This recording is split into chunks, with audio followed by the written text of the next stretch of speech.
I'm one of the bad people that Valerie thinks has too many slides. So, Darren, yeah, Good. that's the one. So fasten your seatbelts because okay. There we go. Right. So let me suggest that there have been 3 game-changing events in the relatively recent history of Charleston, a 17th century farmhouse in East Sussex near the south coast of England. There it is. 1916 was the first one, and that was the year that the Bloomsbury artists Vanessa Bell and Duncan Grant moved to Charleston. The middle of World War I, Duncan Grant, like most of Bloomsbury, didn't believe in this war against Germany, and when conscription came in March of 1916, they certainly didn't believe that a government should make a citizen fight for that fight, whether that person supported the war or not.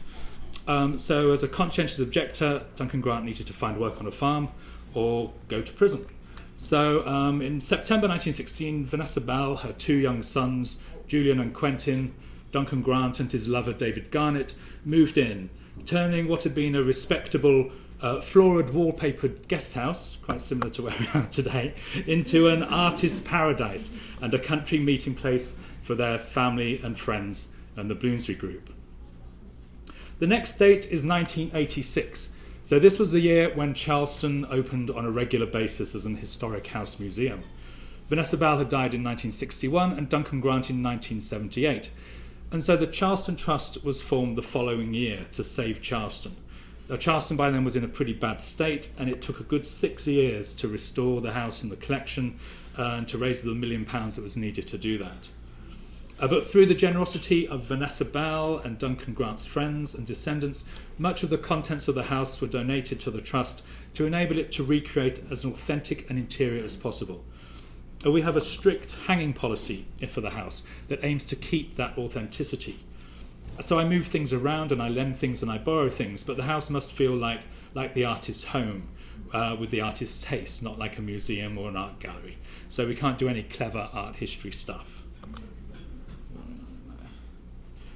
But saying that, the restoration was not just about its physical being, the decorations and the paintings and all the things that the artists had created and bought.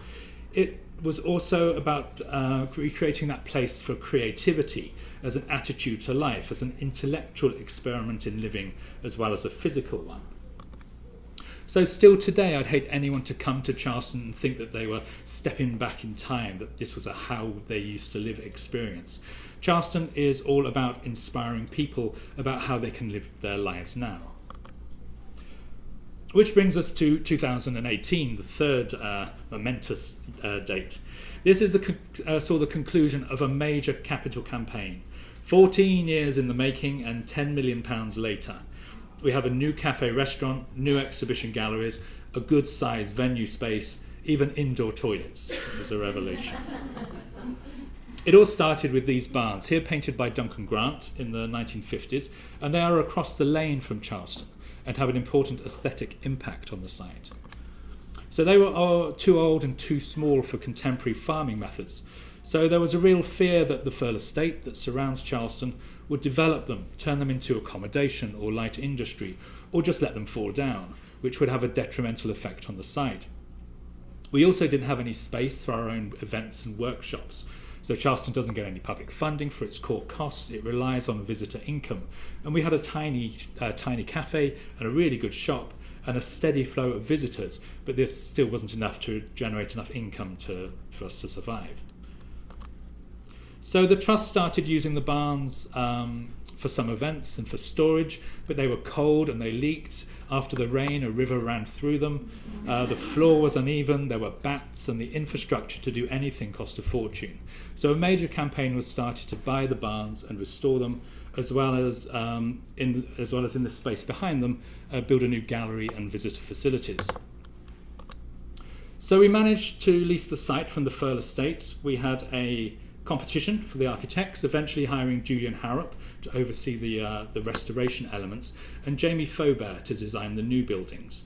So he has also just done an extension to Kettle's Yard in Cambridge and to Tate St Ives, and he's just got the job of redesigning the National Portrait Gallery in London. So he's a very eminent gallery designer. And there was fundraising. There was so much fundraising. But eventually, 3 years after building started, 3 years after the planned opening, rather, we opened in September 2018. So this is the new gallery. It's an incredible design. In this picture it looks pretty big, but it is completely hidden from view from the rest of the site, tucked away behind the barns. Jamie really considered how it fits into the environment, taking into account the rolling downs behind it and the agricultural buildings that surround it. So we have 202 square feet of gallery to play with.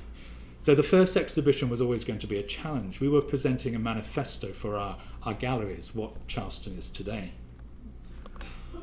I wanted something Bloomsbury, but something that had the potential to explore and engage in other contemporary themes. Some aspect of Bloomsbury will always be the starting point to the exhibition programme, but the actual exhibitions will go wherever they need to go.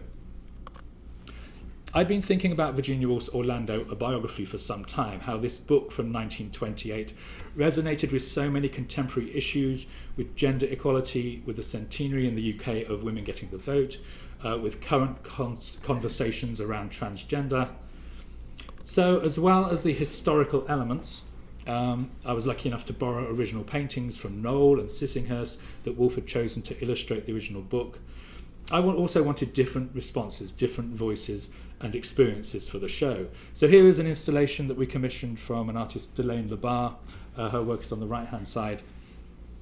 She comes from a Romany background, and at the centre of the book, after Orlando has changed gender from a man into a woman, she spends some time with gypsies, and so Delane often explores gypsy culture, which can be very, very oppressive, but also the way it's perceived outside of the gypsy culture as well. So she did an installation for us there. The title, Orlando at the Present Time, Orlando at the Present Time, comes from the last illustration of Orlando in the book. And I also included work by Keda Nanchi, Matt Smith, and Zanelli Maholi.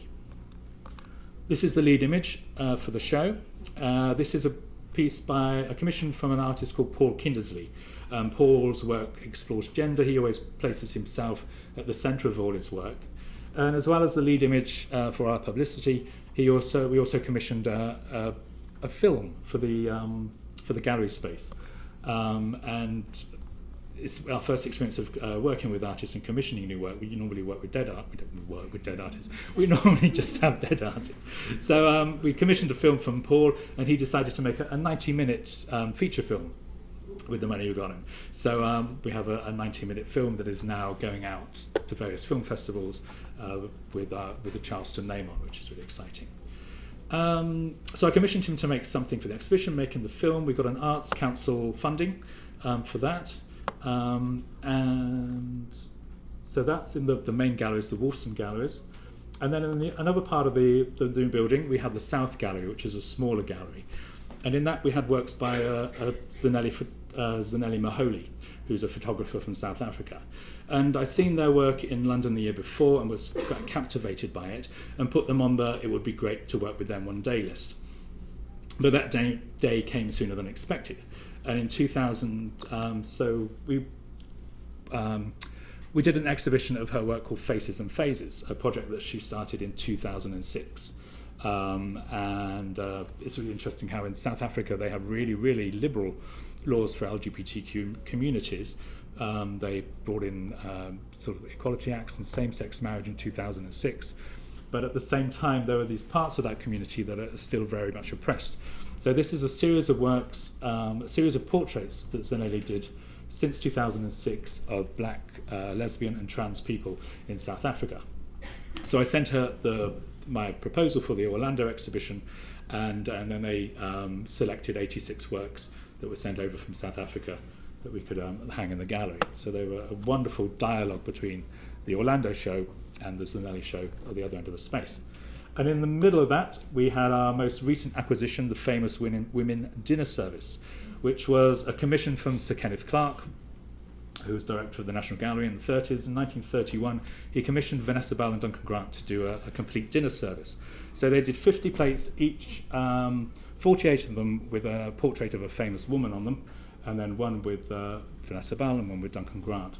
And they're all women from throughout history, all of them that have done some kind of remarkable achievement, some sort of challenging the patriarchy in some way.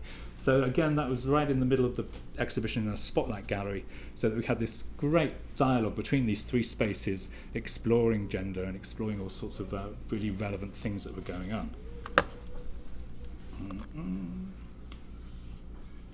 And then something that I think keeps a place alive is the research. I think this has some amazing references to research this morning. So as well as opening the new spaces and putting on an exhibition, we thought, hey, why not start our own publishing house? So we started the Charleston Press. This is Charleston Press number 1.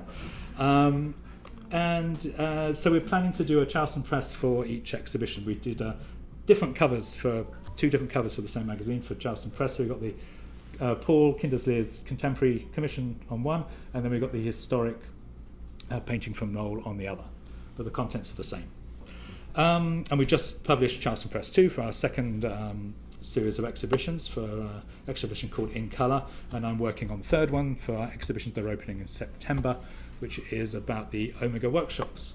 And they're really exciting. They're working, so Charleston Press 1, the lead article is by Jeanette Winterson, who has a real passion for Orlando and has written, given talks about it for our festival that we have in May.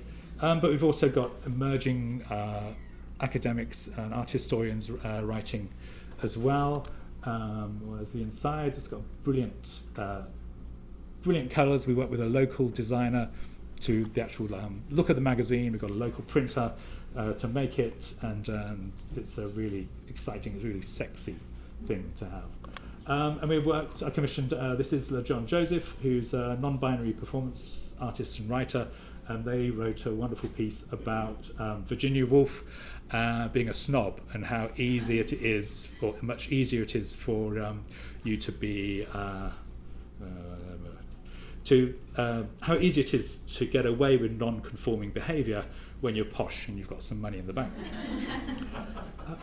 We work with a marketing company, press company, to get position ourselves in some national papers. So this is a piece in the Times about the launch week. There's a lovely photo of me. And then this is a really lovely review from Alistair Sook in the Telegraph as well. So that's very good. And then we had a really exhausting week of opening week with parties every night. It was hell. So there were lots of speeches. Of course, there was people with rapt attention for speeches. And probably the scariest event we had was for our volunteers and for the Friends of Charleston, people who give their time, and a lot of them for many years, who have a real investment in Charleston, a kind of ownership of it. What would they think of the changes that we were doing? But it was all good, and everyone was really enthusiastic responses to the spaces and to the galleries and to the exhibitions. So that was a great relief. There was dancing and alcohol. We had a very, very trendy non-binary DJ. It was really good fun. And we had an exciting events programme. So we worked with the Marlborough Pub and Theatre in Brighton, which is a city near to Charleston, which has been programming queer content for over 10 years, to produce Cabaret Orlando, hosted by Travis Alabanza. We had Kachenga giving a piece. We had this extraordinary performance piece by Nando Macias, which is really beautiful piece, and the incredible Marisa Kaneski gave a piece as well. And she kind of imagined what Charleston should be now, and so she wrote like a manifesto for Charleston. I'll read this out. A proper arty life, please, like the Bloomsbury Group. So she wants a life that is all art every day, every way, with everyone. Touch them as they touched each other. Touch all their things. Go through their drawers. Wear their clothes. Put on Virginia Woolf and Lydia Lopakova's underwear. Live by ethics of resistance, pacifism and passion. Be connected to my community through art that we make and share. So that's a lovely manifesto that I think we should all live by. And then we did a complete reading of Orlando. So Orlando, the last line of Orlando is the publication date, which, oh God, I should remember this, I think is the 11th of October 1928. Thursday, the 11th of October 1928, and the 11th of October 2018 was a Thursday as well. So we did a whole complete reading of it, kicking off. Jeanette Winterson started it and finished it. There's me again, I'm not vain, but doing a little portion. We got different schools and different actors and volunteers and all sorts of people to read out sections. So we did a complete reading of that. It was on YouTube. I think it's still on YouTube. So if you've got 9 hours to spare, you can watch that. We had our particularly for the show, we did gender inclusive toilets, and then we've kept those on afterwards. It's just standard for the site now. And this is the final slide. So this is, even though we are right in the middle of a field, we're a long way from anywhere really. It's quite a difficult place to get to. And we're trying to do that impossible act, maybe, I don't know if it's an impossible act, of engaging with new audiences and at the same time as keeping our traditional audiences. This is a picture of ducks going into the garden, which suggests that everybody is welcome. Everything is welcome. And that is that. There we go. Thank you.